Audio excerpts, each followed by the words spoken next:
Silvio, estou de frente hoje com um pastor evangélico dos mais conhecidos e polêmicos do Brasil.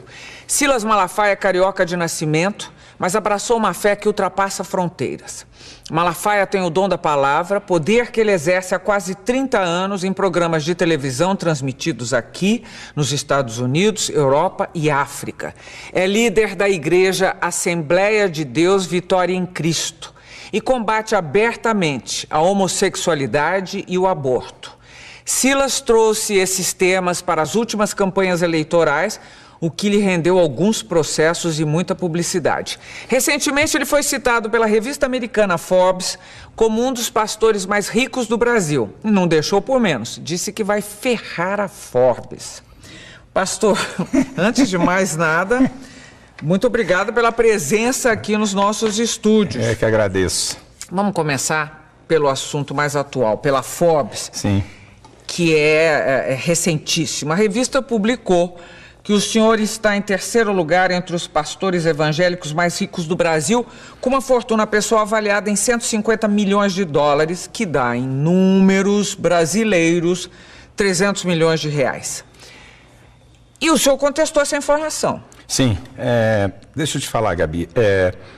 Safado, sem vergonha, bandido, caluniador, tem tudo que é lugar. Pastor, padre, jornalista, tem tudo que é lugar. Quando a Forbes faz uma declaração dessa, não é uma declaraçãozinha qualquer. Eu vivo de quê? Eu vivo de que pessoas acreditem em mim para darem ofertas, na verdade, porque eu sou um pouco diferente de outros pastores. As ofertas que eu recebo é mais de gente que não é da minha igreja. Eu sou pastor de igreja há 2 anos e meio. Então, há 30 anos eu sou conferencista e tenho programas de TV e recebo verbas de pessoas que não me conhecem de perto. 80% são evangélicos e 20% é gente de tudo que é religião. Então, quando eles falam isso, o que subentende? O ser humano é um ser inteligente, que raciocina, que pensa. Peraí, esse cara tem 300 milhões, está roubando de gente. Não, roubando não. Está metendo a mão. Mas eu gosto de ser, desculpa, eu sou muito franco. Esse cara está com essa grana toda porque está metendo a mão em alguma coisa. Aí vamos lá. Onde é que está a mentira e a safadeza? Primeiro, minha declaração do imposto de renda, eu vou fazer porque você tem credibilidade. Estou sendo honesto. Se eu tivesse no outro programa, um outro jornalista, mas como você é uma jornalista de muita credibilidade, então exclusivamente aqui para você, aqui, e no meu programa de TV, porque eu não devo nada, não tenho nada a temer, eu tenho aqui o espelho de bens do meu imposto de renda, tá aqui, coisa sigilosa que ninguém dá, ninguém abre, eu estou aqui com ele. O meu imposto de renda, depois você pode olhar o final, onde diz sobre o patrimônio que eu tenho, é 4 milhões de reais. Nesses 4 milhões de reais, tem 2 milhões do capital da editora Central Gospel, porque você é obrigado a declarar o capital, né? Quando você abre uma empresa, qual é o capital dessa empresa? Então, isso entra no imposto de renda. Então, eu tenho uma casa, 6 apartamentos, 3 meus filhos moram, 3 eu comprei em comodato de construção, que ainda faltam 30 prestações em Vila Velha, de um construtor evangélico. Eu tenho um apartamento em Boca Raton, que está aqui a declaração de bens do Banco Central, ela está aqui. Comprei por 149 mil dólares para pagar em 30 anos. Se eu pegar esse patrimônio atualizado, porque você na declaração do imposto de renda, você põe o dia que você comprou. Mas se eu pegar isso e atualizar o valor que vale a minha casa, que aqui está por 800 mil, porque foi quando eu comprei, eu vou ter aqui de patrimônio atualizado de valores de hoje, 4 milhões e meio, ok? Aqui tem 4 milhões porque tem 2 milhões da minha participação na minha empresa. Então, se eu tirar isso e atualizar, então o que a Forbes está falando, primeiro, é mentira. O jornalista, o correspondente, eu acho que ele vai perder o emprego, porque eu vou processar a Forbes nos Estados Unidos. Eu não vou processar aqui. Aqui não tem graça. Eu vou fazer doer lá. Porque eu acho uma safadeza você denegrir, porque se eu tivesse, eu também diria. Porque há 25 anos eu não tenho salário de pastor. Eu sou pastor há 30 anos, tive salário por 5 anos, não que seja pecado errado, é bíblico. A Bíblia fala até que o pastor tem que ganhar muito bem, pela Bíblia, que ele tem que ser muito bem tratado. Mas há 25 anos eu não tenho salário de pastor. Há 25 anos eu vivo de quê? Como conferencista, eu talvez seja o pastor que mais oferta ganho quando prego fora, porque estou na televisão, essa coisa toda, e da minha editora. Para você ter uma ideia, nos últimos 5 anos eu vendi mais de 1 milhão de livros meus por ano. Mais de 1 milhão. Eu sou o pastor que mais vendo livros, eu sou o pastor que mais vendo palestras em DVD e em CD. Então, eu não posso aceitar que uns caras venham dizer uma coisa com o objetivo, que esse é o objetivo, é colocar um bloqueio na sociedade, que tudo que é pastor, o que ele tem, ou foi roubado dos fiéis, que é um bando, desculpa a expressão, de otários, certo? Então, eu fiquei nervoso com esse negócio. Eu vou contestar um pouco. A revista Forbes é uma revista que trata basicamente de fortunas. Não é novo, é associado à religião, a todas as religiões, digamos, não estou isentando a católica, as religiões são associadas a fortunas. No caso da evangélica, associada ao dízimo pago pelos fiéis. E aí levanta-se a questão tem sempre esse mistério do dinheiro em torno da religião evangélica, que vem do dízimo, etc e tal, que sustenta as igrejas. Também vem com dízimo. Também, estou dizendo. É dízimo também. Não é obrigatório, mas tem. Verdade. Não é obrigatório. Sim. Agora, no caso, esse interesse por essas fortunas que aparecem nas pessoas associadas à religião, por que não seriam do interesse da Forbes? Ela trata de outras fortunas, ela trata de fortunas de muita gente. Ela cita o Ike como o Ike Batista, ela cita todo mundo. Por que não citaria os brasileiros associados à religião? E mais, a revista se defendeu citando fontes. Ela disse Ministério Público, mentira, Polícia Federal, mentira, e imprensa. Mentira, primeiro, não tem um dado. Na imprensa, seja jornais ou revistas, não tem um dado para ele declarar que eu tenho 300 milhões. 2, a Polícia Federal e o Ministério Público Federal, que são instituições de muita credibilidade, legalmente, eles não têm autoridade de falar nada de ninguém. Só tem um órgão, Receita Federal. E que para falar do que eu tenho, um juiz tem que autorizar. Porque sigilo fiscal, sigilo de patrimônios, sigilos bancários, só um juiz pode quebrar. Então eu disse para você, a Forbes pode falar da fortuna de qualquer um, mas fale dos que tem. Quando ele diz que eu tenho 300 milhões de reais, o que a pessoa vai associar? É o ser humano, o cérebro humano, o ser humano, ele é um ser que diferencia dos animais, porque ele tem inteligência e percepção, ele faz associações. Então diz assim, pô, esse malandro aí, esse vagabundo aí, tem 300 milhões porque roubou os fiéis. Então essa é a ideia. E eu não vou receber fama daquilo que eu não tenho, porque para o milionário, Gabi, para o empresário sair, olha, eu estou entre os 100 mais ricos do mundo. Isso dá até crédito para o cara. Os bancos, pô, esse cara aqui está entre os milionários. Para mim é o contrário, o efeito é negativo. Mas, o pastor, você não devia estar fazendo esse tipo de não defesa da teologia da prosperidade. Não, diferente. Aí vem cá. Quem disse? Existe uma coisa, existe o besterol da teologia da prosperidade, existe a teologia da prosperidade da Bíblia. Então explica pra gente. Eu explico para você qual é o besterol da teologia da prosperidade. Olha, vem para Deus que você vai ficar rico, vem para Deus que se você tem um emprego você vai ser patrão, venha para Deus que você vai ter um monte de casa. Então isso é o besterol da teologia da prosperidade. Agora a prosperidade está em toda a Bíblia. E o cerne da prosperidade diz assim, bem, pastor, me diga uma coisa que a Bíblia mostra que a pessoa pode ser próspera. Ou então, o que faz uma pessoa ser próspera à luz da Bíblia? A Bíblia diz que prosperidade é obedecer às leis de Deus. Tem um salmo, que é o Salmo 112, que diz assim, bem-aventurado o homem que teme ao Senhor e que obedece os seus mandamentos. A sua geração será poderosa. A sua descendência será grande na terra. Fazenda e riqueza haverá na sua casa, e a sua descendência permanece para sempre. O Salmo 1, que é um salmo muito lindo, que diz que aquele que medita dia e noite na lei do Senhor, olha o que diz o salmo, é muito interessante.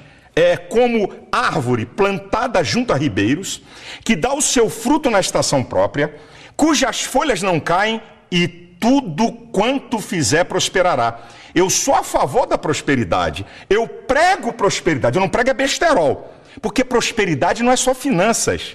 Prosperidade envolve bem-estar. Prosperidade, você viver bem. Tem um monte de coisa junto. A minha pergunta é, os seus fiéis, os mais simples, porque eu sei, todo mundo, você tem fiéis também que são poderosos. Todos os níveis sociais eu tenho. E que fazem doações poderosas e sabem o que estão fazendo e querem fazer isso e podem fazer isso.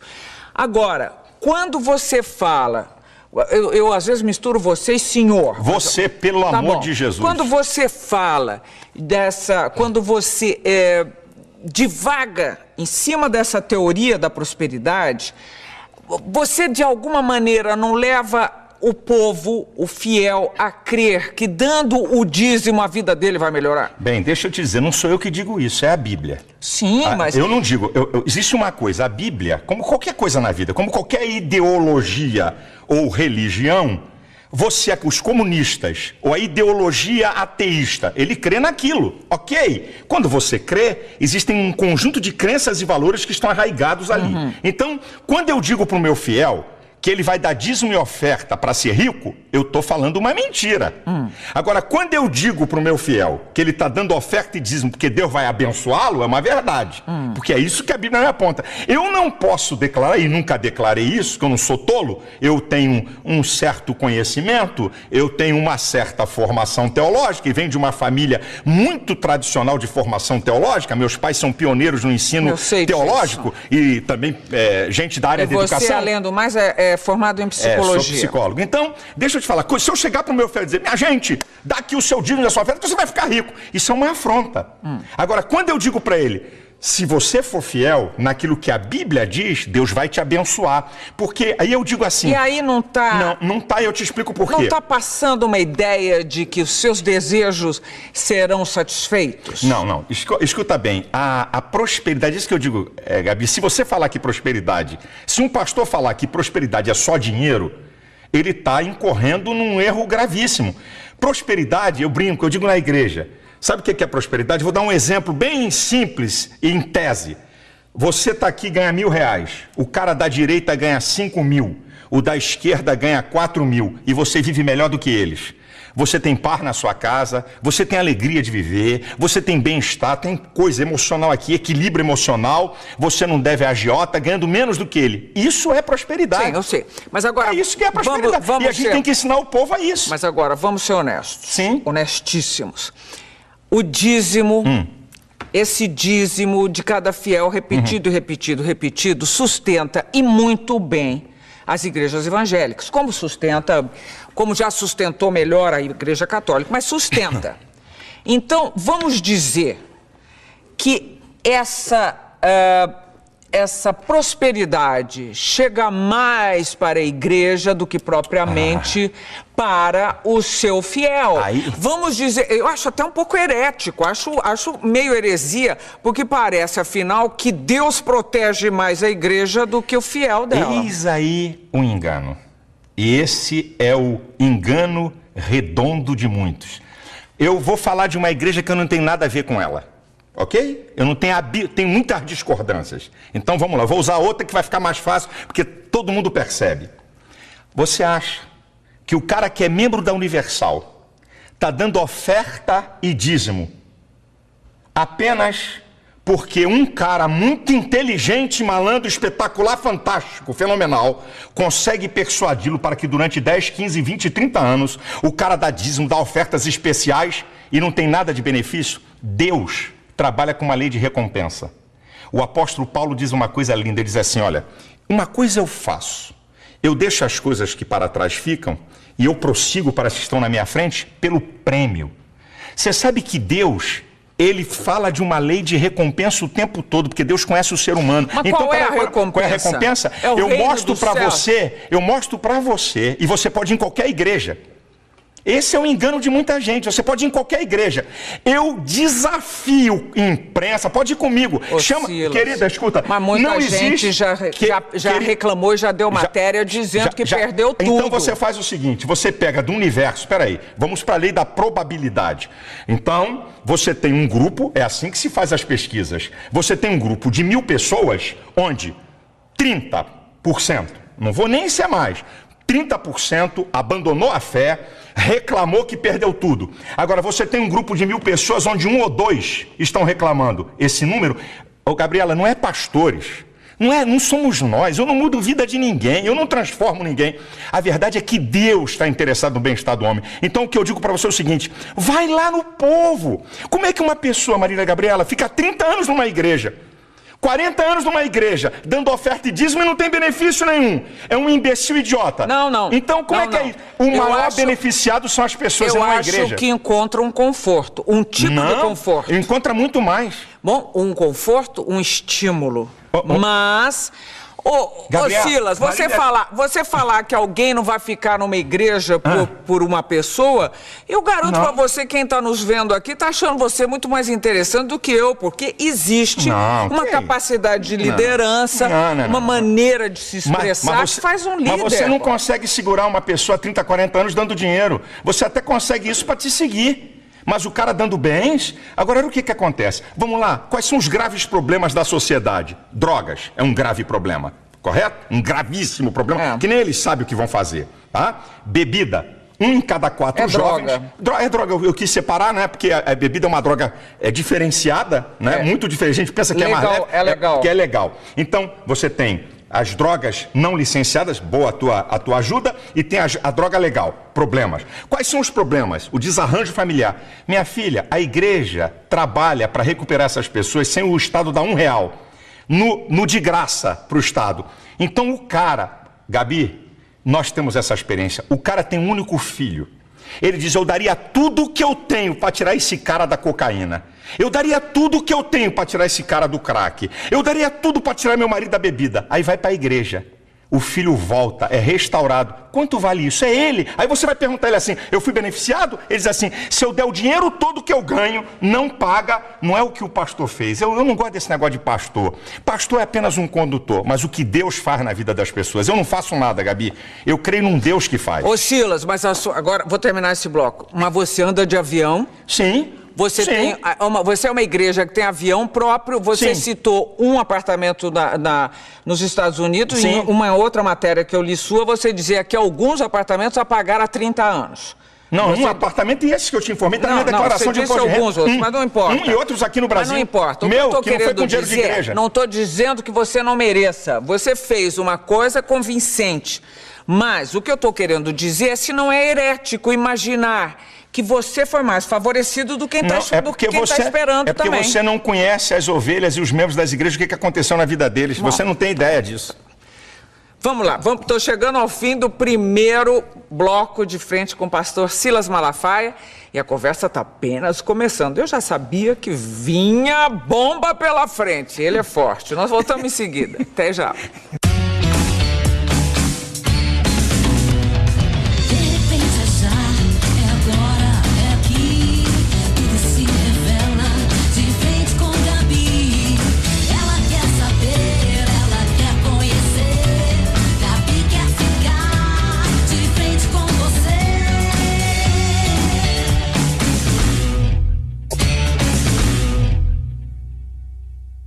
De volta e de frente com o pastor Silas Malafaia. Agora vem bomba.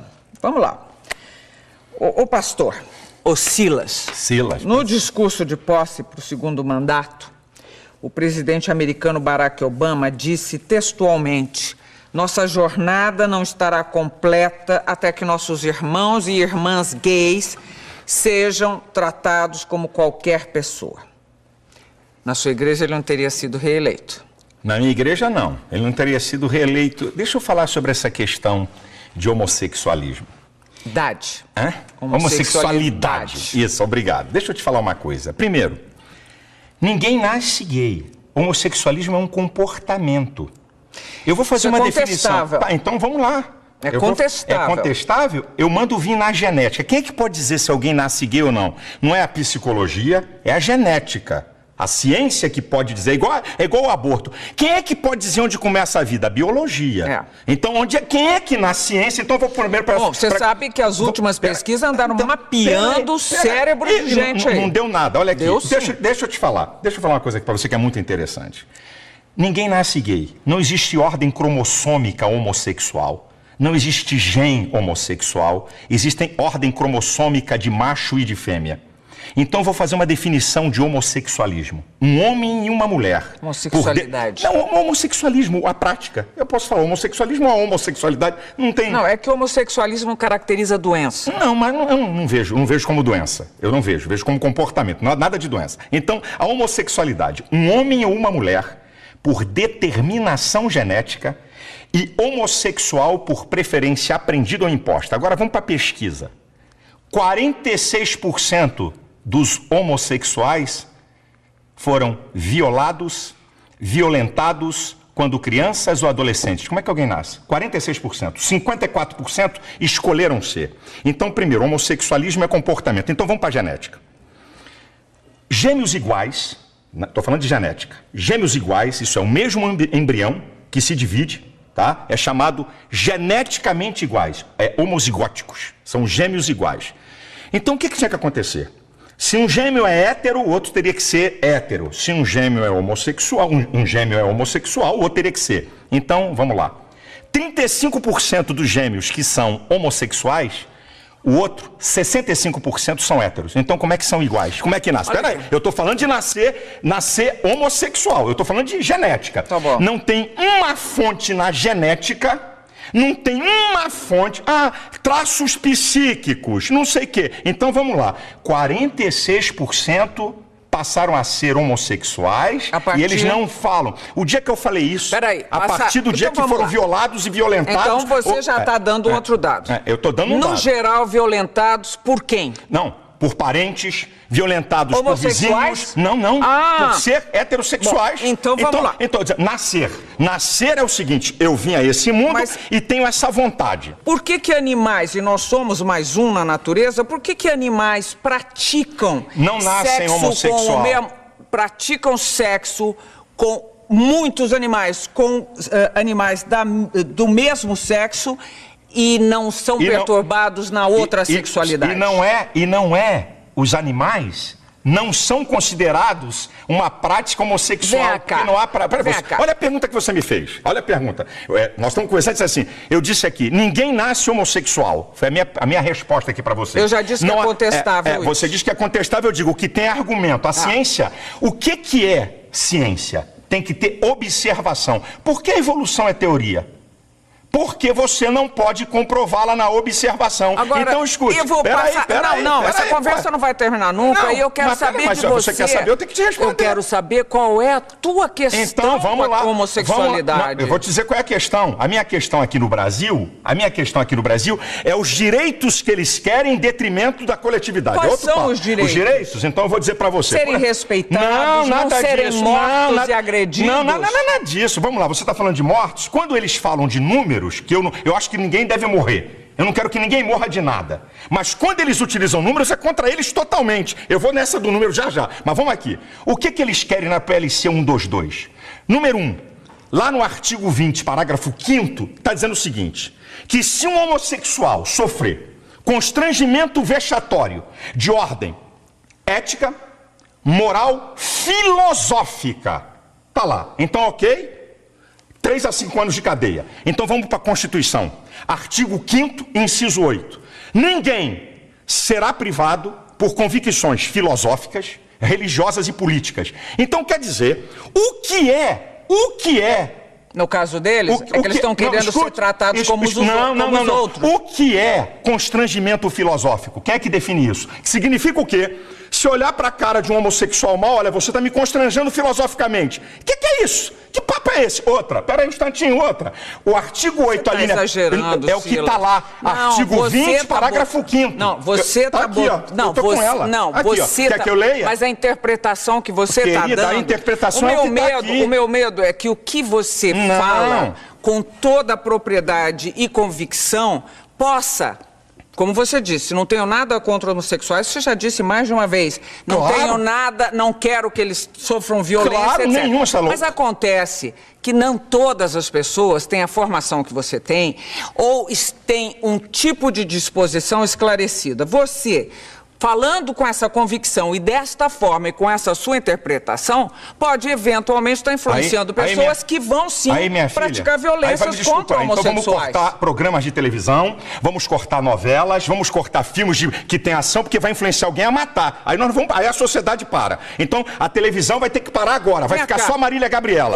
Porque tem entrevista. O cara que mata não vai poder mais filme na TV. Você acha que os homossexuais que pagam impostos, trabalham não têm direitos, os mesmos direitos que você Eles têm. Se eu tomar um tapa na cara, É igual um homossexual tomar um tapa na cara. Se alguém me xingar, a lei tá igualzinha pra eles se alguém xingar eles. É igual, não tem filha. sido dessa maneira. Não, se não tem sido... Não tem sido. Se tivesse sido até agora, eles não estariam atrás de uma lei que os protegesse, olha, eu vou dizer uma Silas. coisa. Eu fui ofendido com a suástica na reunião da comissão de cidadania. Botaram o meu nome com a suástica, que é crime no Brasil. Eles querem uma lei para atacar, xingar, atingir quem eles querem, estarem protegidos acima de todos. Uma vírgula para eles. Então, eles não estão atrás apenas... Você quer ver uma outra? A linha B do artigo 8 da PLC 122.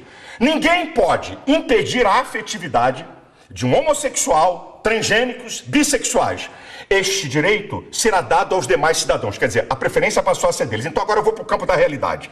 O lugar do culto é protegido pela Constituição. Tá certo? Lugar do culto, lá dentro do culto. Ninguém entra, ninguém faz bagunça que vai dançar. O pátio da igreja não. Então o que significa que essa lei estiver aprovada?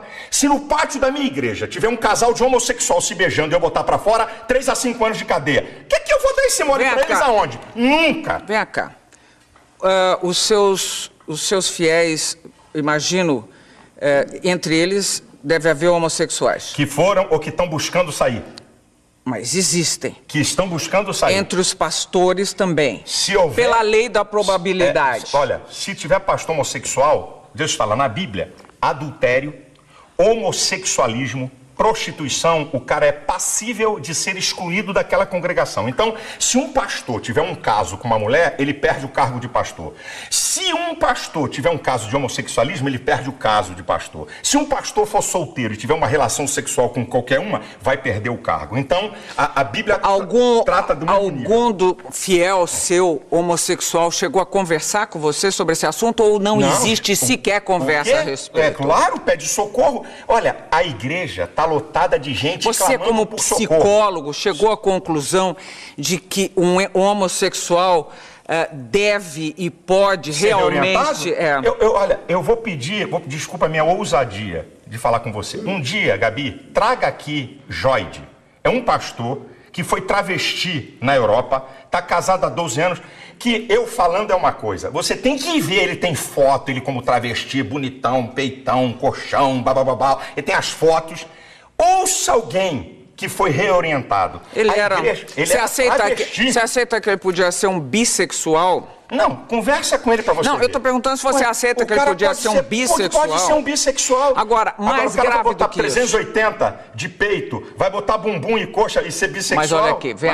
Não virou, depois não casou e tudo? Casou. Agora, eu vou fazer uma pergunta pra você.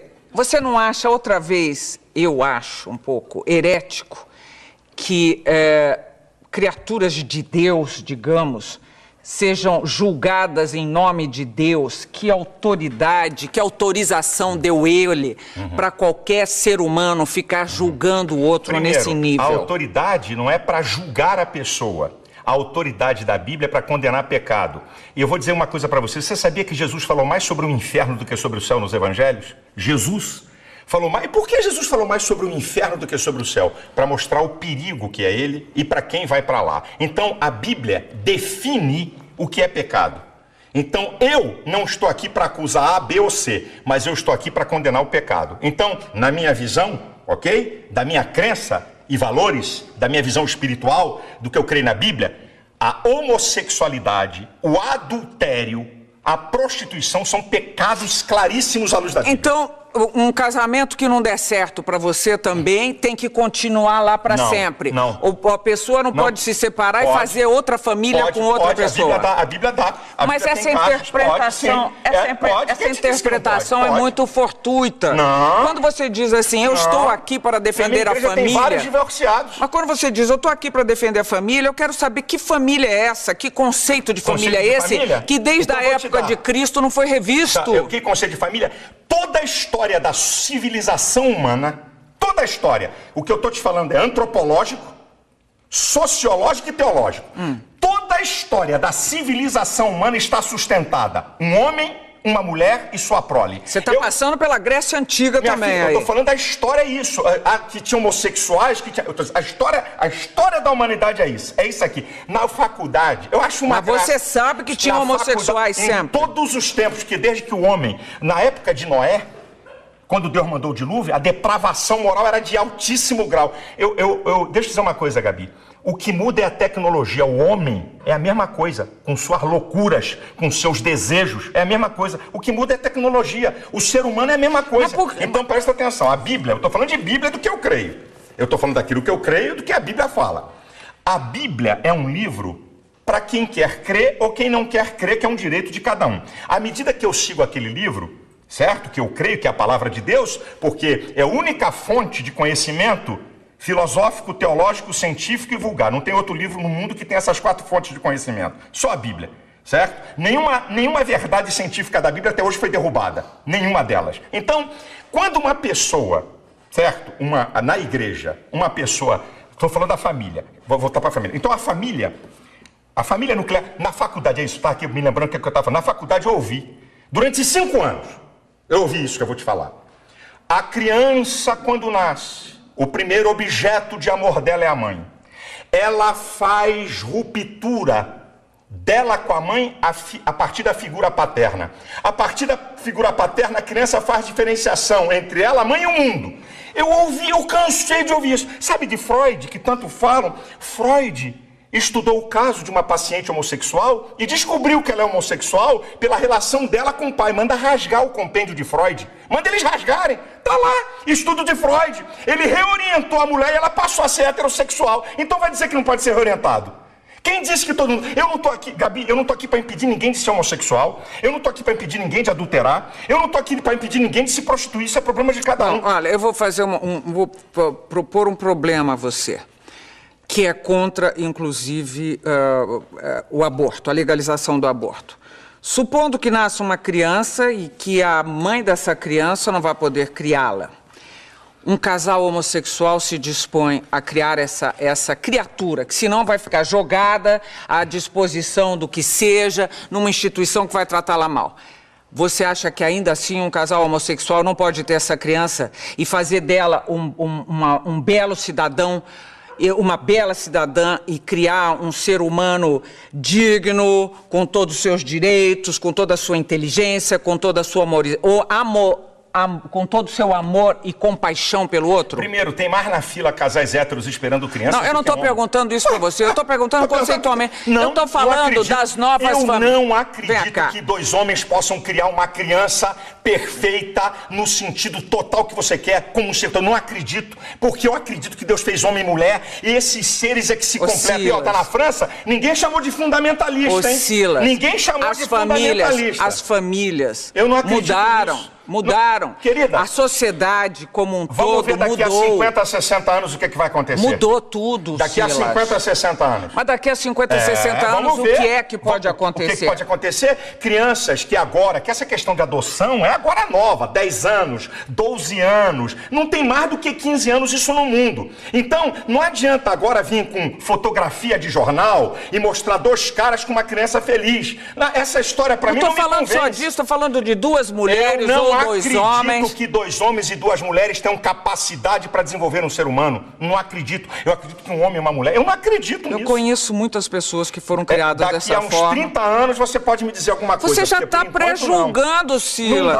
Você é Deus, você está julgando e pré-julgando. Não, você está pré-julgando. Eu estou dizendo sobre o que eu aprendi. Você está dizendo que uma criança ali criada, daqui a 30 anos vai ser o quê? Eu não sei, tem minhas dúvidas. Você está falando, vai ver o que vai acontecer. Assim como uma criança ser criada por leviano, um pai leviano, eu tenho minhas dúvidas sobre ela. Um pai bandido que bate na mulher. Tenho minhas dúvidas. Uma família que tem um pai maldito. Tenho minhas dúvidas. O que vai dar essa criança? Eu até acredito que o ser humano, por ele ser um ser inteligente, ele possa romper uma história e construir uma história nova. Não significa que filho de bandido vai ser bandido e filho de bacana vai ser bacana. Um cara pode romper a sua história para pior e para melhor. Agora, eu estou falando aqui na tese que você está me apresentando. Das novas famílias. Da tese. Eu posso defender as minhas teses com a maior veemência possível.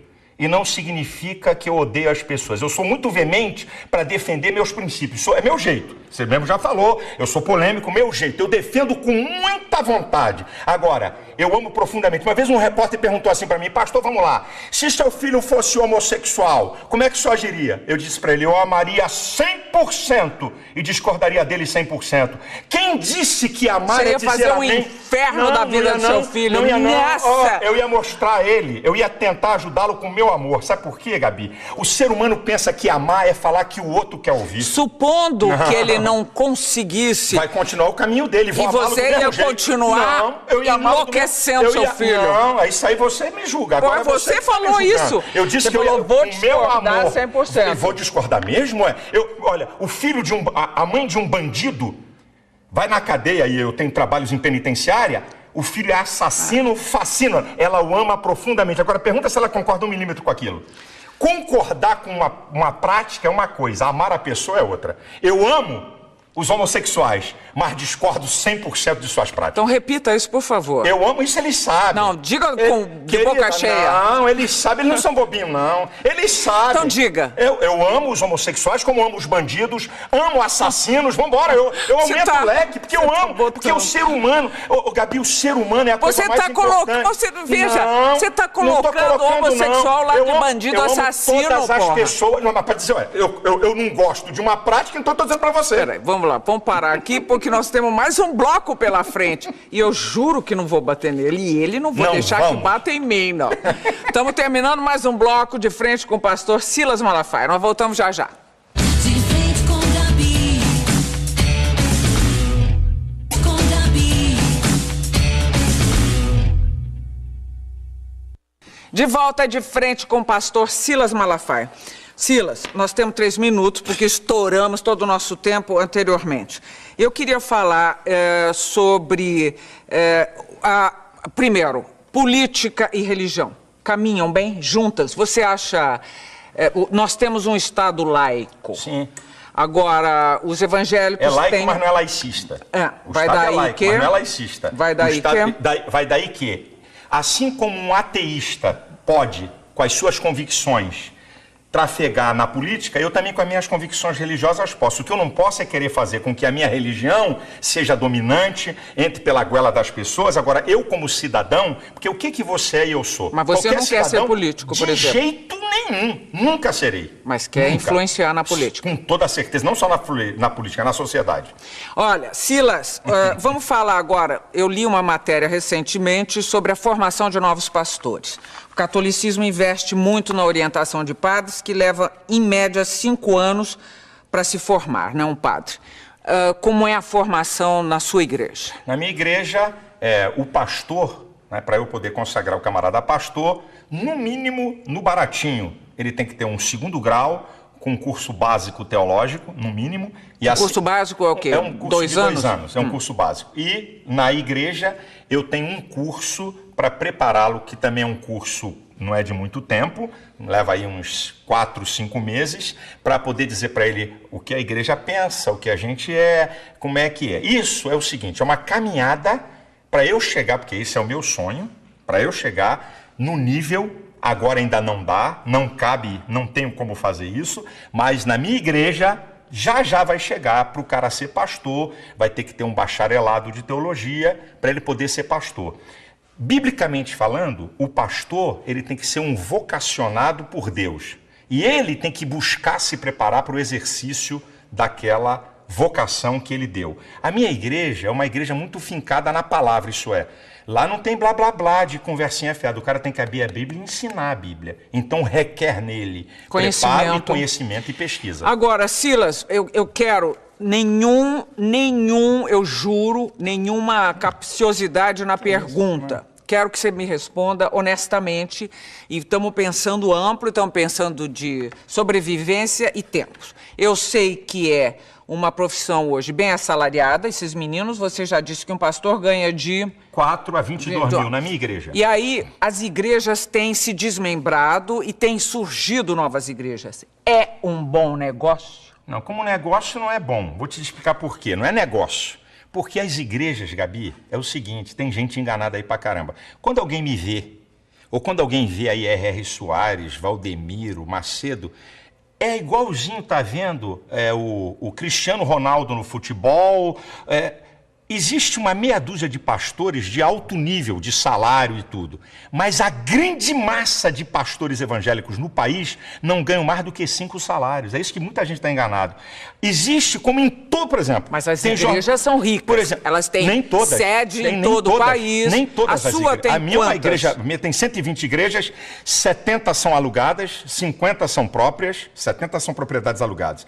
Eu sou um camarada visionário que quero fazer com que meu pastor desempenhe a sua função com dignidade. Eu não quero que ele fique preocupado com escola de filho, com comida em casa, para ele poder dar atenção àquela ovelha. Então, eu quero dar dignidade ao cara. Mas, Gabi, o que tem de pastor nesse país que ganha 1.000 conto, que ganha R$1.500, vocês não têm ideia. É porque a mídia, quando olha, é igual, com todo respeito, sem querer saber nada, é igual a você. Você é top como jornalista, mas tem um monte de jornalista aí, que não vou falar, que só Deus sabe quanto eles ganham. Mas eu estou dizendo, a perspectiva dos que começam a chegar a ser Silas Malafaia. Não é. Ele ganha 1.500, mas ele está lá. É uma perspectiva. Mas não é, porque para ele poder... Eu ainda não... Eu abdiquei do salário da minha igreja. Eu, pessoalmente, certo? A minha igreja é uma igreja que paga muito bem a pastor presidente. Então, ele sabe que para chegar num nível grande, ele vai ter que presidir uma organização. E aí é que está enganado. Se fosse fácil, todo mundo fazia. E não vai ser brincadeira ele presidir uma organização. Você alguma vez na vida passou pela Igreja Católica? Teve alguma passagem pela Igreja Católica? Não. O Papa representa alguma coisa para você? Não. É um líder de uma religião, apenas isso. Com respeito seu? Eu respeito porque é um líder de uma religião, eu tenho que respeitar. Agora, não reconhecemos ele como sucessor de Cristo, não reconhecemos esse reconhecimento, nós não damos a ele. Existe um sucessor de Cristo? O sucessor de Cristo são seus discípulos, que ele mandou a gente aqui na terra imitá-lo e pregar o que ele deixou. Não tem uma pessoa, ele não deixou esse cara aqui vai comandar. Não teve essa. E outra, se Pedro foi sucessor de Cristo, esqueceram de avisar eles que Pedro era casado, Jesus curou a sogra de Pedro. Devia de liberar eles para casarem. Mas vamos embora, é outra história. Outra história também que devia ter homossexual à beça naquela época. Podia ter, eu não tenho dúvida nenhuma disso. Então, terminando mais um bloco de frente com o pastor Silas Malafaia, nós voltamos daqui a pouquinho. Até já. De frente com Gabi.